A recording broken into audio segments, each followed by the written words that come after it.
여러분 안녕하세요. 오늘은 책 한 권을 가지고 돌아온 진입니다. 퇴사하고 집에 있는 시간이 많아지면서 책과 함께 할 시간이 많아지고 있는데요. 집에 있는 책부터 다시 완독하자는 생각에 집 책장을 뒤지다가 이 책을 발견하게 되었어요.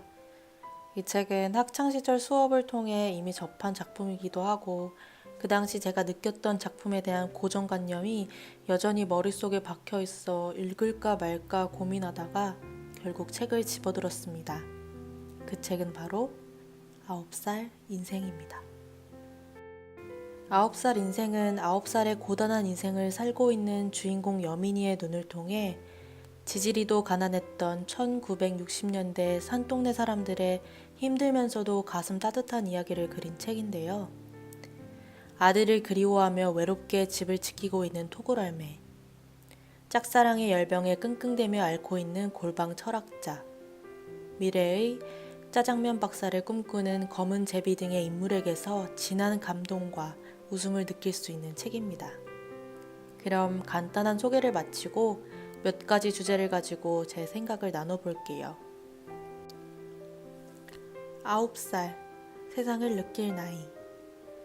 9살이라 하면 세상을 알기에 꽤 어린 나이이기도 하고 한없이 철없을 때이지만 넉넉지 못한 여민의 가정 환경, 즉 가난을 통해 여민이는 세상을 먼저 깨닫게 됩니다. 셋집에서 벗어나 처음으로 자기 집이라고 불리는 집으로 이사가지만 본인의 기대와는 전혀 다른 곳에 실망하기도 하죠. 이에 9살의 주인공은 서양 작가가 남긴 말을 인용하며 본인이 알게 된 세상을 이야기해요. 지나치게 행복했던 사람이 아니라면 9살은 세상이 느낄 만한 나이이다. 어느 정도 생각하는 능력을 갖게 되었을 때 나는 이 모든 것들이 결정되어 있음을, 그리고 결코 되물릴 수 없는 것임을 깨닫게 되었다. 위 구절은 왠지 익숙한 구절이죠. 지금 이 시대를 살고 있는 우리가 저렇게 느끼고 있듯이 당시 사회에서도 그 누군가도 느꼈었고 여전히 대물림되고 있는 고민들과 깨달음인 것 같습니다. 이 고민들이 그 당시에도 해결되지 못했듯이 결국 우리가 해결할 수 있는 일은 아무것도 없는 걸까요? 우정. 여민이의 9살 인생 중에서 큰 부분을 차지했던 기종과의 첫 만남은 강렬했습니다. 산 꼭대기로 이사 온 후 파전을 전해주러 기종이네 집에 갔다 기종이가 기가 세 보이고 싶어 여민이의 어머니를 애꾸눈이라 욕했고 결국 싸움이 일어나면서 둘의 우정이 시작되는데요. 이 강렬했던 처음 만남을 통해 기종은 여민이의 9살 인생에서 가장 큰 부분을 차지하게 됩니다. 이어 의도치 않게 전국미술대회에서 입상을 하게 되면서 받은 관심에 오만해진 여민은 기종과 멀어지게 됩니다. 그렇지만 끝까지 여민의 손을 놓지 않고 기다린 건 바로 기종이었습니다.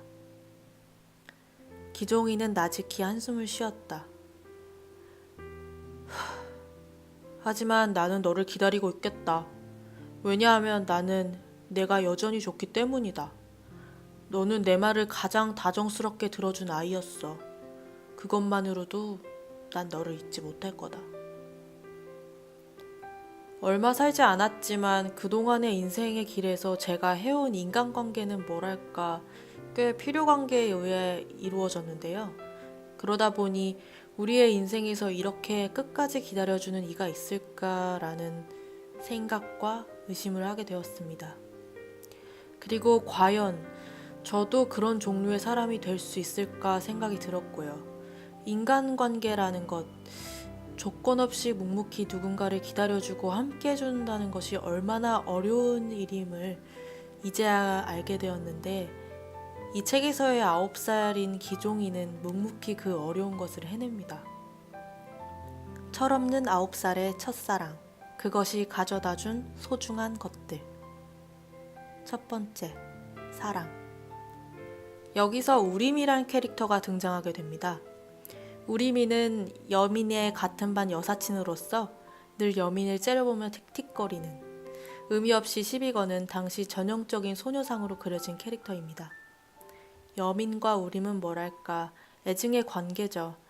자꾸 우림이 자신을 괴롭힐수록 여민은 그런 그녀가 미칠 듯이 싫어집니다.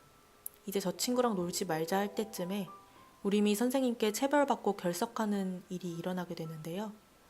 이 사건으로 그동안 자신의 감정이 어떤 것이었는지 깨닫게 되죠. 그리고 이를 통해 꽤나 많은 것들을 배우게 됩니다. 누구를 좋아한다는 것은 부끄러운 일이 아니야. 누구를 좋아한다는 건 몹시 귀찮은 일이지. 공연한 참견쟁이가 되고 남의 인생 때문에 속상해하곤 하지. 그럼 내 인생은 엉망진창이 되고 말아. 무엇보다 중요한 것은 다른 사람은 아무리 좋아해도 상대방의 마음을 들여다볼 수 없다는 사실이야. 저 사람이 이렇게 생각하지 않을까, 저렇게 생각하지 않을까, 속만 부글부글 끓이다가 그것 때문에 자존심 상해하지. 사랑을 하면 기대하는 것이 많아지기 때문에 그만큼 아쉬운 것도 많아지고, 그래서 공연한 투정도 부리는 건데 상대방은 결코 그걸 이해하려 들지 않아. 단지 못된 성과를 가졌다고만 생각하는 거야. 자, 위 구절들을 읽고 있노라면 우리도 다 아는 것들이지만 참 어렵죠. 사랑이란 건 참 어려운 것 같습니다. 부모님과의 사랑, 연인과의 사랑 모두 다 어렵죠. 이별. 가족 없이 홀로 살아가던 토굴할매의 죽음을 통해 여미는 이별을 처음으로 경험하게 됩니다. 우리매의 결석 사건이 아니었더라면 전혀 마음에 와닿지 않았을 토굴할매의 죽음이 사랑을 배우면서 이별도 얼마나 슬픈 일인지 깨닫게 되죠. 죽음이나 이별이 슬픈 까닭은 우리가 그 사람에게 더 이상 아무것도 해줄 수 없기 때문이야. 잘해주든 못해주든 한번 떠나버린 사람한테는 아무것도 해줄 수 없지. 사랑하는 사람이 내 손길을 닿지 못하는 속에 있다는 사실 때문에 우린 슬픈 거야. 우리는 과연 이별에 대해 얼마나 이해하고 있을까요? 제대로 경험해보지 못했고 늘 옆에 있다고 믿기 때문에 중요하지 않게 여기는 건 아닐까요? 우리도 그 누군가에게 더 이상 아무것도 해줄 수 없기 전에, 내 손길이 닿지 못하는 순간이 다가오기 전에 조금 더 신경 썼으면 좋겠습니다. 골방 철학자가 전해준 교훈. 첫 번째, 자기 자신을 너무 미워하지 말 것. 윤희 누나에게 편지를 전해주는 심부름을 하며 만나게 된 아무짝에도 쓸모없는 인간, 골방 철학자와 대화를 나누는 장면에서 골방 철학자는 계속 기종에게 화를 내면서 기침 탓을 합니다. 그러면서 굉장히 의미심장한 말을 남기죠. 얘야, 너도 어른이 되어보면 세상에 화가 나는 일이 얼마나 많은지 이해하게 될 거야. 하지만 다른 사람에게 화를 내게 되는 일이 있어도 그건 결국 자신한테 화를 내는 거란다. 자신이 밉기 때문이지. 바로 그렇기 때문에 사람은 자신이 미워지지 않도록 조심해야 해. 9살의 인생을 지나 어른이 되어버린 우리들은 골방 철학자가 말한 것처럼 그렇게 살고 있지 않을까요? 우리를 너무 미워하고 있지 않을까요? 두 번째, 제일 어려운 것, 꿈꿀 수 있는 욕망과 현실의 조화. 화자는 사람이 꿈꿀 수 있는 욕망은 무한하지만 현실과 조화를 이루지 못한 욕망은 마음속에 고이고 썩고 응어리지고 말라비틀어져 마침내 오만과 착각과 몽상과 허영과 냉소와 슬픔과 절망과 우울과 우울감과 열등감이 되어버린다고 말합니다. 이어서 성격 파탄자가 되고 싶지 않다면 현실에 맞춰 욕망을 바꾸거나 욕망에 맞춰 현실을 바꾸는 것이라고 말하며 그렇게 되지 못한 골방 철학자의 마지막을 전합니다. 과연 저의 삶에서도 욕망과 현실은 무엇일까 생각해 보게 되는데요. 혹여 나도 골방 철학자처럼 현실과 꿈꿀 수 있는 욕망과 조화를 이루지 못해서 성격 파탄자를 향해 달려가고 있는 것은 아닐지, 가끔 계속 꿈을 꾸어도 되는 건지, 아니면 현실에 순응하고 그 길로 가야 하는 건지 하루에도 수천 번 고민하게 됩니다. 그렇지만 우리가 고민하는 이런 종류의 질문에는 답이 없죠. 9살이 26을 마무리하는 나에게 전하는 말. 드디어 여민의 9살 인생을 마무리하고 10살 인생이 시작되면서 이 책은 마무리가 됩니다. 이 작은 9살이 저에게 전해준 큰 교훈은 인생의 한 측면만 보고 그 부분을 과장해 그것이 인생의 전부라 착각할 필요는 없다는 것이었는데요.